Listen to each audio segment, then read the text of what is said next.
Hello, I'm Sham. Have you ever given a speech that flopped because you didn't rehearse? Well, today we'll talk about the importance of rehearsing and tips to make you shine as a speaker. Thanks for visiting Toastmasters International. Since 1924, we've helped more than 4 million people gain the confidence to communicate in all circumstances. One of the most demanding situations you will ever face is speaking to an audience. This video is part of a series of Toastmasters time-tested tips that will help you become a more confident speaker. In this video, we'll explore rehearsal tips to make you shine. Let's look at 3 important steps that will transform your speech from ordinary to extraordinary. We will begin with the importance of knowing your material. This step actually happens before you begin writing. Choose a subject you are very familiar with. Why?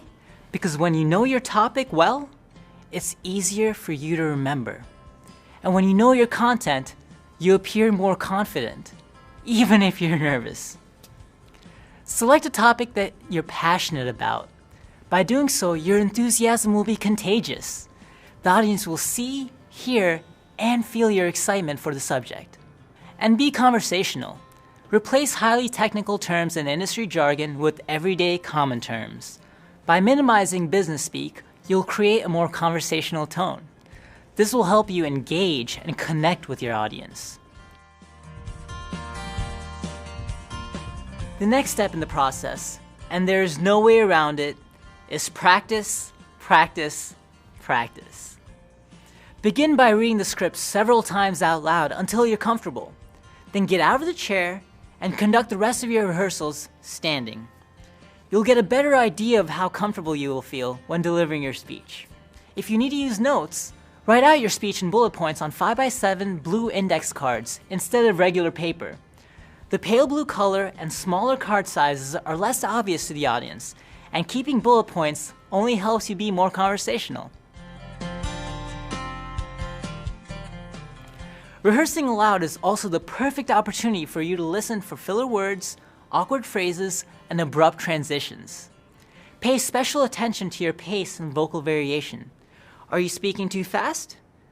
Sounding monotone?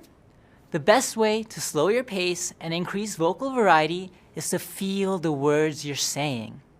Feeling the words allows you to pause and savor the moments, so the audience can too. Additionally, monitor your energy level as you rehearse. Are you feeling passionate about what you're saying? Or bored? About 3/4 of the way through a speech, energy levels can dip. We often start out strong, wane a bit towards the middle, and by the end, we're reading word for word.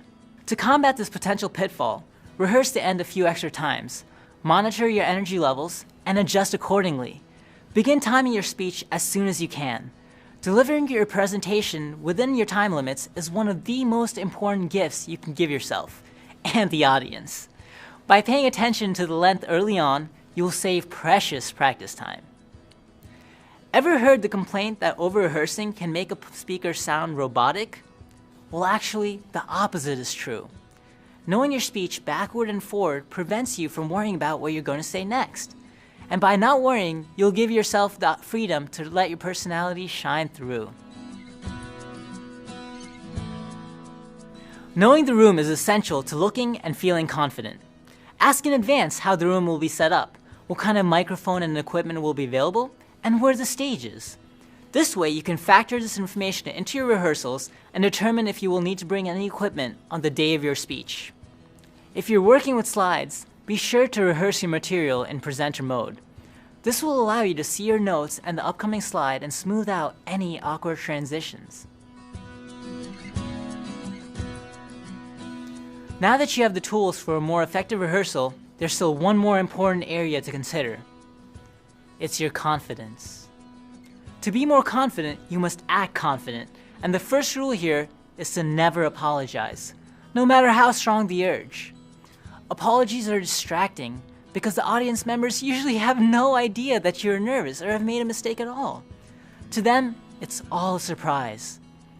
Apologies also weaken your credibility as the expert because it appears to the audience that you are not able to manage the situation. Also, if there's a glitch with the audio-visual equipment, don't get frustrated and blame others or the equipment. Instead, always have a backup plan. In other words, be prepared to deliver the presentation without slides. Take comfort in the fact that the audience are with you. They want you to succeed. By following the process we've covered today, you will build your confidence exponentially. For more information on rehearsal tips, please visit a Toastmasters club. Find a location near you at toastmasters.org.